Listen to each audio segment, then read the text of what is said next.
Hello there, and welcome to CIO UK Leadership Live.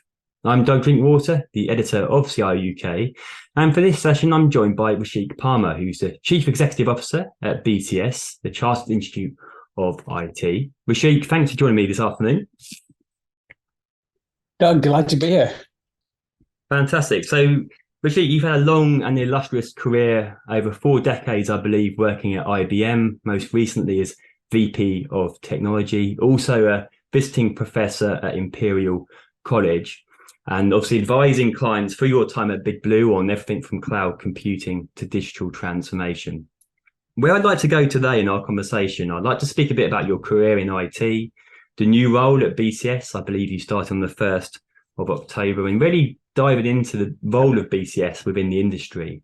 And if time allows, we'll look a bit on tech for social good and the importance of diverse workforces, which I know is something close to your heart, but also close to what BCS is trying to do through some of its research. And as always, with the CIO UK Leadership Live, we'll try and ask some questions at the end to find out who the real Rashik Parmar is towards the end. And I think we've got some nice, slightly off the wall questions to keep it nice and light.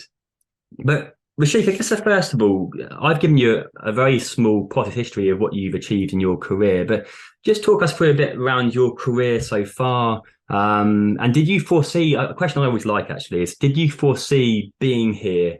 Did you have a North Star, if this is where you wanted to go, or did your career unfold in a different way? I suspect it may be a bit of both. So really, I'd never expected to be in this role today. In fact, getting to be an IBM fellow and IBM distinguished engineer, if you'd have asked me at the start of the career, would I make that? I'd have said absolutely not. And I think what I've tried to do throughout my career is a very simple thing, which is try to be the best I can be at this moment, see what opens up as opportunities, and pick the one that looks most interesting and aligned to what I'm trying to do. So that's been the kind of mantra, if you like, I've been working towards. In my early career, I joined IBM at the heyday, just before the PC was launched, which was phenomenal. And actually going through that whole excitement of launching the PC, getting it in everybody's houses, and that was amazing. And then going through the absolute low time of IBM when there was a huge amount of layoffs. It was a really difficult period, and then the recovery and so on. So over the time at IBM, I've been blessed by having a great set of experiences. And I've always tried to balance my role in deep technology, try and pick technology areas and stay close to those. Right? So PC to start with, networking, large systems, and a lot of it around systems management, and then technologies and disciplines and so on. And then in the later half, getting into cloud computing, some of the AI work as well. So I've had a good spread. Mm-hmm. And as I left IBM in July last year, I referred to it as transition because I said I was going to transition. I don't think you ever stopped working. I think I was transitioned into something else. So in theory, I retired from IBM, and this BCS opportunity kind of unfolded in ways that I didn't expect. And so here I am, and I think it's a fabulous opportunity for us, and I'm really excited about what we can do with the BCS. Yeah. Fantastic. So just from the BCS role in particular, I know you've got some objectives that you're looking to achieve. Just talk us through those in terms of and where you want to get to, I guess. Where's the kind of North Star that you're aiming towards? Yeah, and so with the BCS, professionalism is really, really important in the industry. And I always refer to the industry as relatively immature. Okay. Mm-hmm. And why do I say that? So IT has been around for 70 years, and we've transformed life in ways that you wouldn't imagine. But we're still at its infancy. If I look at the OPEC report that's published last year, it said 46% of jobs as we know them will be significantly transformed through digitization in the next 10 years. And my own calculation says that's about $750 billion will shift because of that digitization. And so we've got to steward that digitization in an appropriate way. Mm-hmm. Right? At the same time, there are significant crises that mankind faces. Sustainability is one of those. Pandemic is another one, obviously. And those kind of crises, those societal issues demand that technology is applied in a meaningful way into society. And so I think BCS has an important role to play and help steward the professional to make good use of that technology. And that's why the BCS has a big linkage with the responsible computing. I pioneered responsible computing when I was at IBM. And so the BCS is one of the founding members. And so we think about how do we make that happen. And the third aspect is, as you think about what it means to be a professional, professionals that we rely on need to have competence in a way which makes sure that they can achieve the outcomes that they're committing to. They need to be accountable. So they need to be accountable for some of those works, because some of the technology we build now can actually seriously hurt people to the point where people can die if the technology is not built in the right way. So they need to be accountable for that. We need our IT professionals to be ethical, and fundamentally they need to be much more inclusive, because if we build technologies and we build technologies using a homogeneous male team, they won't understand many of the topics and issues that others faced. And if we want the technology to be good for mankind, then mankind needs to be represented in those projects. And that's why I'm so passionate about the whole inclusiveness agenda. And so from a BCS perspective, we're looking at a range of initiatives to unlock the potential of the 66,000 members, increase their competence, increase their accountability through a whole range of mechanisms, help them become much more ethical by giving them the kind of ethical guidelines and structures and best practices, and then using our kind of convening power to be able to create a much more inclusive workforce, right from age 2 to 18. So we provide that whole schools curriculum through accreditation of universities, right through to ensuring that in the workforce we're much more inclusive. Yeah, absolutely. So, I mean, I guess you'd argue then that the role of BCS in industry is, if anything, it's never been more important, given the fact that tech for social good and to your point around some of the newer technologies being introduced have a massive impact on humanity and actually just the planet as a whole. I know you're doing some work on sustainability at the moment. I guess, what do you say to that? BCS has a bigger role really within the industry as a whole to drive some of these initiatives. Absolutely. And, when you look at IT professionals, they're all looking for the best practices. They're looking for, learning. They're looking for mentorship. They're looking for career development structure. They're looking for guidance, because there's a plethora of stuff out there, but it's bewildering. You don't know where to start. You don't know what's real, what's not real. So by curating some of that CPD content, we can help our professionals get better by providing mentorship from accredited professionals, by having people who are chartered IT professionals, by having fellows mentor you. You're getting advice from the best, and they care about you and your future, and you're not tied to whatever your employer says or what your mate says or whatever. You've got some really clear support in helping you progress and be the best you can be. And I think that's needed now more than ever. There's 1.9 million IT professionals in the UK. And of those, I wonder how many of them think about their career in this kind of way, or are they just doing what's almost referred to as working from paycheck to paycheck? Right? What I'd like is help people to go from paycheck to paycheck to working from project to project, and ultimately to work from adventure to adventure.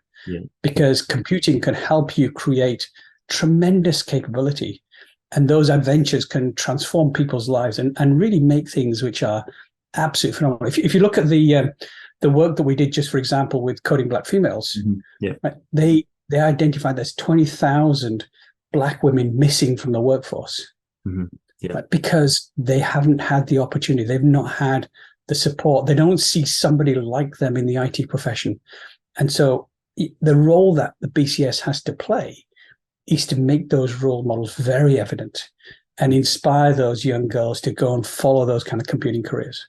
Yeah, absolutely. Actually, there's a great report that's with CBF, and it's something that we've spoken to a dozen Black women in technology since, and that mentorship is absolutely invaluable, especially if you have any ambitions of moving into more senior roles, which I think was one of the findings of the report, that actually a lot of Black women in technology are failing to make that move. I'll come on to a bit on diversity in a minute though, but I do want to just go back to your point around stewardship. And also accreditation, right? Because I think you mentioned the layoffs at IBM a while ago. We're seeing obviously that mass scale at the moment in Silicon Valley. Yep. It's an interesting one, isn't it? Because you can argue that certification is important, accreditation is important, but at the same time, to your point about diversity, actually, as an industry, there's an argument for, have you got the right aptitude? Have you got the right kind of ability to work part of a team? Because the tech skills can kind of be taught. So what's your view on that? Because I guess in some cases you do need accreditation, you do need formal qualifications, but in some other cases, actually, you can cross-train or you can upskill into this industry. So, yeah. So look, I always think of a professional as having three core capabilities. They have the technology expertise around a set of technology segments that are relevant and current and important for your employer. They need to have a technique set of expertise. So how do I do DevOps? How do I do security analytics? How do I do performance engineering? How do I do systems assurance? Or how do I do performance engineering testing? So a set of disciplines or techniques that they need to know. But they have to work as part of a team. So they need to have those pure communication skills, leadership skills, written skills, negotiating skills, right? And if you don't have those, then you can sit in a corner on your own, but you ain't going to be part of a team. Mm-hmm. And there's very few projects now which is just a one-person project. Mm-hmm. Most projects require a team, and so you need those skills. And so when you look at the certifications that we have, we recognize that. So we think about, a chartered IT professional needs to have the technical skills. They also need to have a deep set of technique skills. They also need to have those personal skills. So when you're a chartered IT professional, that should stand for something, and it does stand for something in the industry. Mm-hmm. If you become a fellow of the BCS, that's something that's prestigious, and you should be proud of the fact that you've got there. And yeah, I see that on LinkedIn every day these days. That people have just made fellow, and they're celebrating that they've got to fellow and how that's going to help them unlock the career. It basically means that once you've got that fellowship, your CV goes above somebody else's on the intro for that recruiter, right? You're getting into a point where you can, your value is a little bit higher, and your chances of success a little bit more. And at the moment, as you say, when the marketplace is so tough and you've got so many layoffs, if you're not relevant, you've not stayed relevant because you followed your CITP or your FBCS, right? You're more likely not to stay in employment, right? So I would argue that the mentoring, the CPD helps people become more relevant, stay current, and be more valuable in the marketplace. Yeah, absolutely. Just in terms of the recruitment processes at the moment, I mean, what's your take on what, given the kind of mass layoffs we're seeing, what can organizations do to actually improve the quality of people that they're attracting, but also to that point around diversity, making sure, I think the Black women in tech was a good example of, I think it was 0.7% of the population working, Black women work in technology, compared to, I think, 1.8% of the population as a whole, and 3.2% Black people in the IT industry. So I guess the question is, how does, in recruitment, how do we level it up a little bit to make sure that this is a career for anyone who shows the desire and has the interest and hopefully some ability to go with that?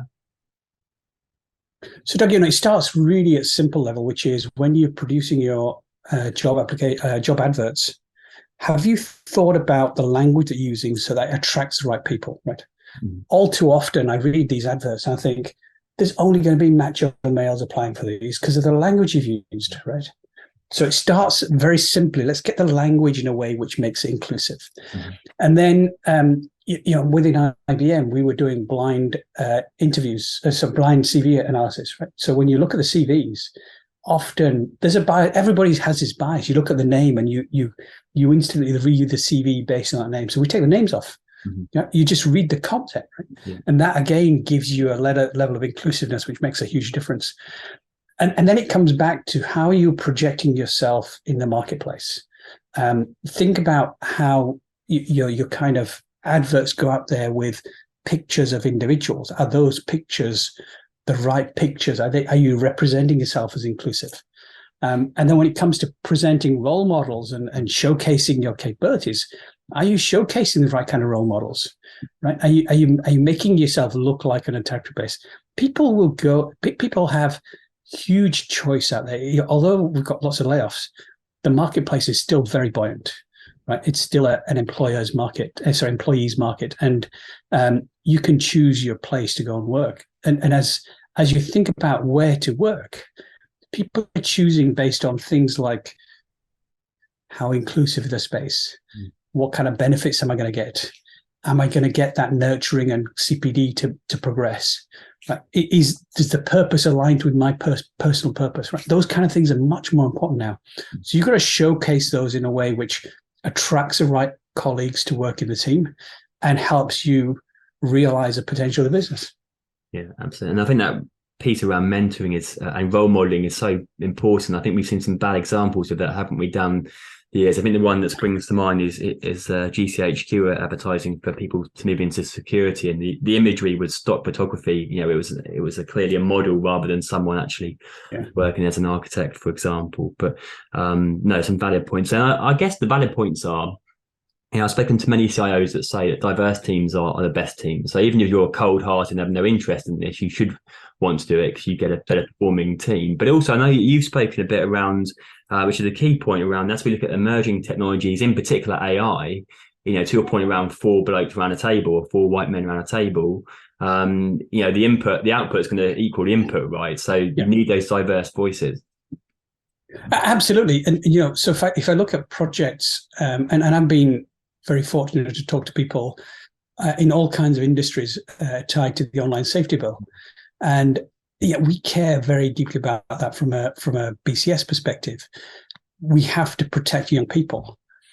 And you might say, well, that's really hard. And, with the social media and so on, there are techniques that you can apply here. And I don't think we've done enough to showcase some of the techniques that can be applied to help reduce the potential for harm. We've followed the money largely, and we've gone for things that allow those algorithms to maximize the outcomes that the organizations have. So it starts with actually setting the right kind of objectives, and nobody wants governance, nobody wants regulation, but I don't think we've got a choice here unless the IT industry steps up and becomes the grown-up in the room in these things. We're going to be forced with that. And that's part of the reason that I've championed responsible computing. That's why I want to be able to take the best practices for what does responsible data use really look like? And how do we showcase some of those best practices around responsible data use?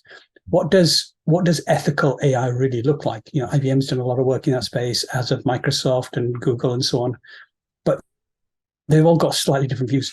Let's pool our knowledge and expertise. Let's use the platform of the BCS to integrate that. And part of the reason we have the Fellows Technical Advisory Group in the BCS is to bring together all those voices, the academic voices, the voices from the people like the Googles and Microsofts and so on, and then the voices of people like the CIOs and the CIO teams who are having to apply that in their business, right? Because the last thing that any CIO or CTO wants is to be on the 9 o'clock news or 10 o'clock news because they've had a breach or they've had unethical use of AI or you can see the list of anxieties are there. We want to be able to provide practical guidance to help them in this really difficult time. Yeah, absolutely, Bashir. I guess to turn on its head a little bit, the flip side, you could say, of the technology advances, it's not just ethics or trust or governance, as you mentioned, but I was on a BCS event the other day. It was around digital inclusion or digital exclusion. And I guess there is that danger, isn't there, that as the industry as a whole advances, many people, and I guess we largely associate that with the elderly, but not entirely. It could be people from poor social economic backgrounds. They get left behind in all of this, don't they? Absolutely. And we're trying to partner with different cities on looking at how we can contribute to that agenda. So had some very early conversations with Bradford City Council. Bradford is the youngest city in the UK.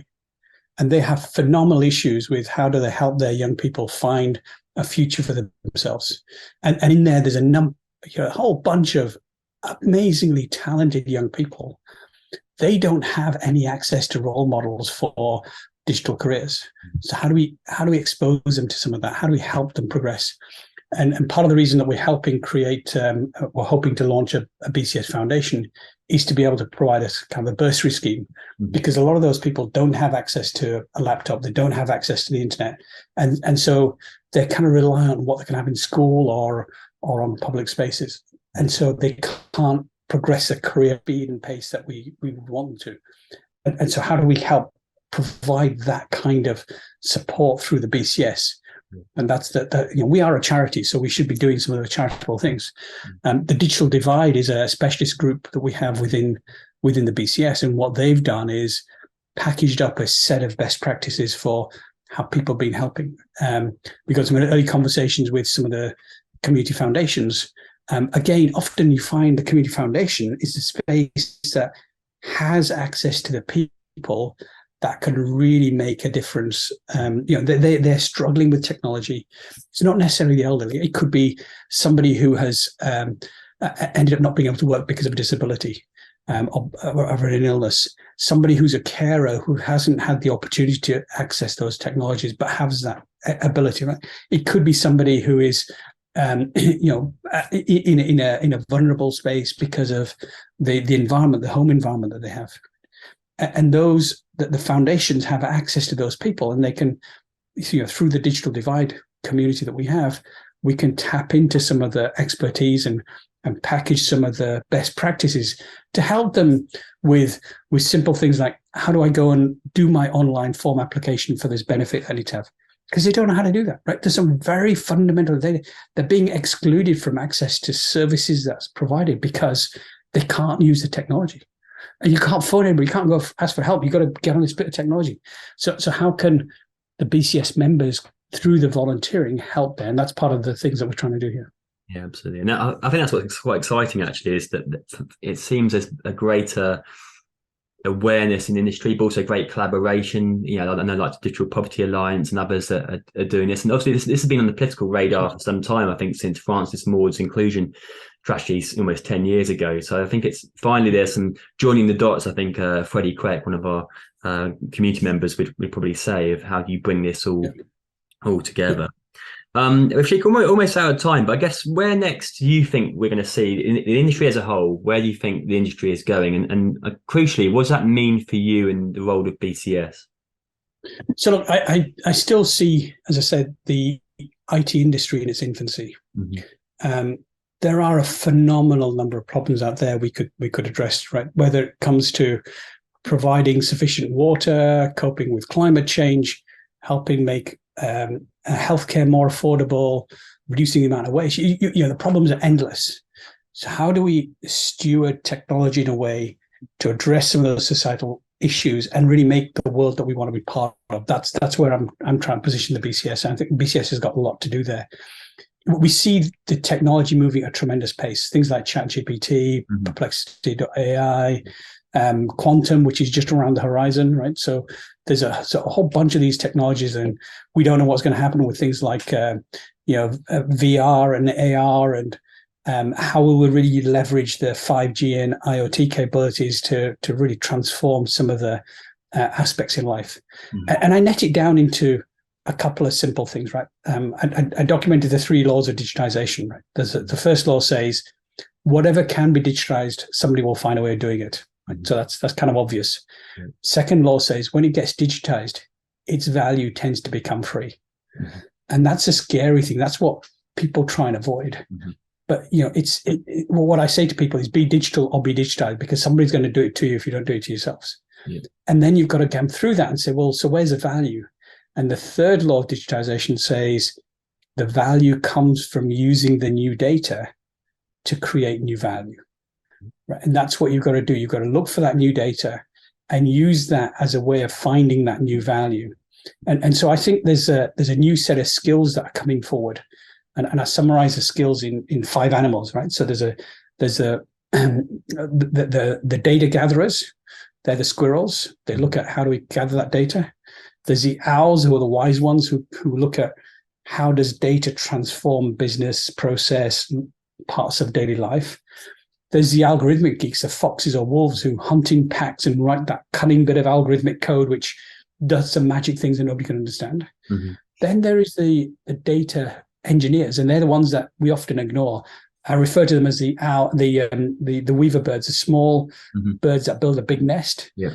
They look at how do we create reliable, robust, dependable systems for the future.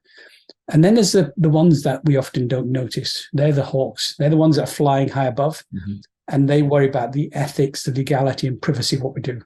So for the future, I see this kind of menagerie of 5 animals and 5 core skills that everybody needs to develop over a period, or you need to certainly make sure you have access to those skills to be successful. Yeah, I guess Rashik, what's going next with that is, I guess, no one CIO or CTO will have necessarily those 5 skills, but it goes to the earlier point of building the right teams, right? Exactly.